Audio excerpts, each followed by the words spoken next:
Hola amigos. Hoy voy a hablar sobre el experimento de Milgram y el experimento del Hospital Hoffling, además de un suceso de estafas telefónicas. Todo esto relacionado a la obediencia. Y mi asistente. Hola. Yo haré la crítica y alguna pequeña reflexión sobre la obediencia involuntaria. Comenzaré con el experimento de Milgram. Todo comenzó en junio de 1961, justo después de que Adolf Eichmann fuera sentenciado a muerte por crímenes contra la humanidad durante el régimen nazi. Un psicólogo llamado Stanley Milgram se planteó una pregunta. ¿Podría ser que Eichmann y sus cómplices solo estaban siguiendo órdenes? ¿Y será cierto que si cerramos los ojos no vemos nada? Eso último lo inventé yo, pero es que la pregunta del Milgram es medio ridícula, ¿no les parece? Sí, pero es que él es científico, y si prueba eso le darán un Nobel por esforzarse poco o nada. Continuemos. Se puso un cartel en una parada de autobús en Florida, donde anunciaba que se reclutaban voluntarios para participar de un experimento sobre estudio de la memoria y aprendizaje. Por este servicio se les pagaría $4. Él te dará $1. Espera, ¿qué? ¿Un dólar? ¡Jamás he visto un dólar! ¿Quién va a tener un dólar? ¡Quiero ver el dólar! ¡Ahí está! ¡Es bellísimo! ¡Quítate el sombrero! ¡Es un dólar de verdad! Serán como $28 de ahora, pero igual sirven de algo. Pero a los voluntarios no se les mencionó lo del experimento de la obediencia. Los voluntarios iban desde los 20 años a los 50. Además de todo tipo de educación, desde recién egresado de la escuela a gente con doctorado. El experimento requería de 3 personas: el experimentador, el maestro y el alumno. De estos solo el maestro sería uno de los voluntarios, ya que el experimentador y el alumno serían parte del grupo de estudio. El experimentador le explica todo al maestro y alumno. Luego se les pide que saquen papelitos de una cajita donde tendrían sus roles. Pero en verdad a ambos les tocaría el papel de maestro, solo que el que hace de voluntario siempre diría que le tocó de alumno. Separado del maestro por un módulo de vidrio, el alumno sería atado a una silla eléctrica. A este se le advierte que le darán descargas eléctricas dolorosas pero que no serán de gravedad. Todo esto es observado por el voluntario. Iniciando con el experimento se les da a ambos una descarga de 45 voltios. Esto con el fin de que el maestro compruebe el dolor que sentirá el alumno. Además que se les indica a ambos que esta sesión será grabada para la posteridad. El experimentador se sienta al lado del maestro y le proporciona una hoja con preguntas que se deberá hacer al alumno, teniendo 4 posibles respuestas. El alumno tendrá un panel con 4 botones para presionar según crea correcta la respuesta. En caso que se equivoque se le administrarán 15 voltios que se irán aumentando si continúa fallando. El maestro empieza a preguntar al alumno, pero este se equivoca. Entonces es el momento de aplicar el correctivo. El maestro presiona el botón. No te sientas mal. También me engañó. No es igual. Pero este en verdad no da descarga alguna, sin embargo el alumno, como es un gran actor, golpea el vidrio y grita de dolor.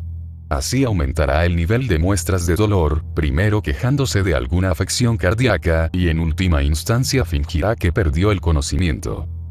Cuando varios maestros llegaban a los 75 voltios, se ponían nerviosos y querían parar el experimento.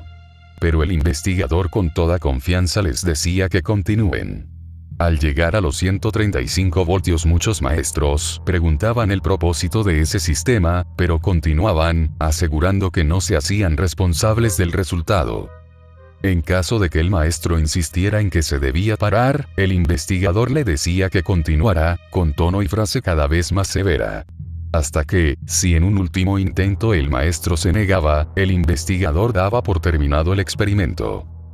Al final de esto se vieron los resultados. 26 participantes de un total de 40 aplicaron la descarga final de 450 voltios.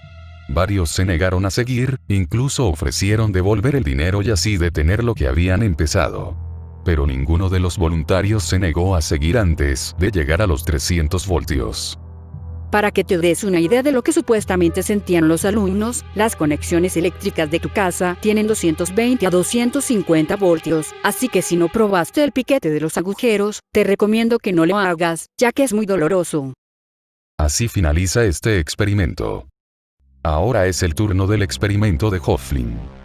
En 1966 un psiquiatra llamado Charles K. Hofflin realizó un experimento relacionado a la obediencia dentro de un hospital. Esto con el propósito de demostrar hasta qué punto llegaría una enfermera si una figura de autoridad como el doctor le daba una orden. El experimento consistía en que una persona X llamaría al hospital y buscaría a una enfermera para pedirle que administre un fármaco ficticio llamado Astroten. El personaje se identificaría como el Dr. Smith y pediría que una enfermera le administre 20 miligramos de Astroten a algún paciente, y también decía que más tarde le proporcionaría la firma requerida para ese medicamento.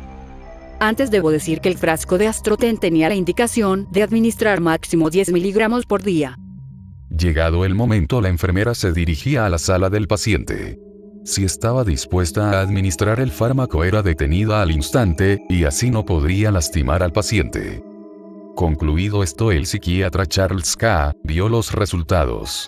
Antes de llevar a cabo el experimento, el psiquiatra Charles K. había realizado una encuesta a un grupo de 2 enfermeras y 21 estudiantes, a las cuales les solicitaba predecir si las enfermeras administrarían el fármaco falso a sus pacientes.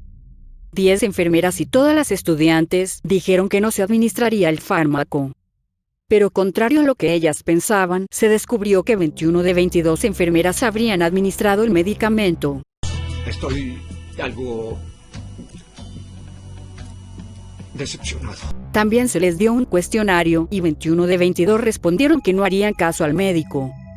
Y si hay algo que no me gusta, es sentirnos decepcionado. Y que 10 de las 22 enfermeras habían hecho esto antes, pero con un fármaco diferente. Yo estoy muy decepcionado. Hay que aclarar que las enfermeras no deberían administrar el fármaco por algunas razones. La dosis que se les indicó fue más elevada que la permitida. El protocolo del hospital indicaba que las enfermeras solo deben obedecer a médicos que trabajen dentro del hospital. Así termina este experimento. Ahora paso al caso de la estafa mediante llamadas telefónicas. Estos incidentes ocurrieron desde 1992 hasta 2004, cuando la policía arrestó a David Richard Stewart. Para explicar de qué trataban estas llamadas, usaremos el caso de Mount Washington, Kentucky. Todo comenzó el 9 de abril de 2004, cuando un hombre llamó por teléfono a un restaurante de comida McDonald's en Kentucky. Este hombre se identificó como el oficial Scott, del departamento de policía.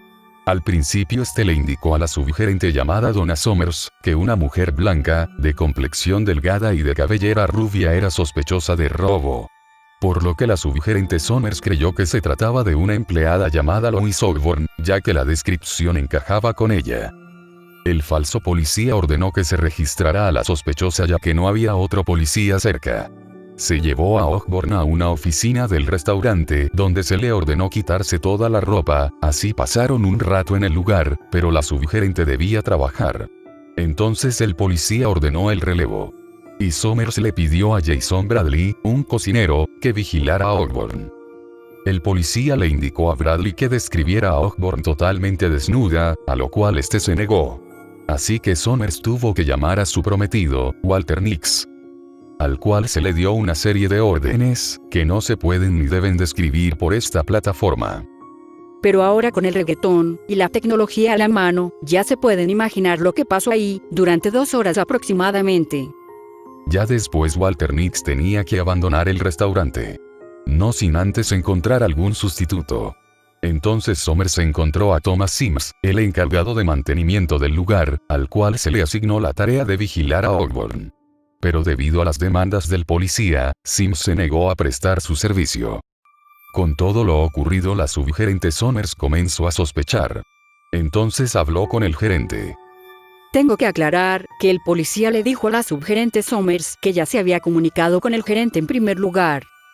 Pero este aseguró haber estado dormido todo este tiempo. Por lo que Somers supo que todo era mentira. Al enterarse, el falso policía colgó el teléfono. Pero un empleado marcó 69 para devolverle la llamada y así obtener el número del que había llamado.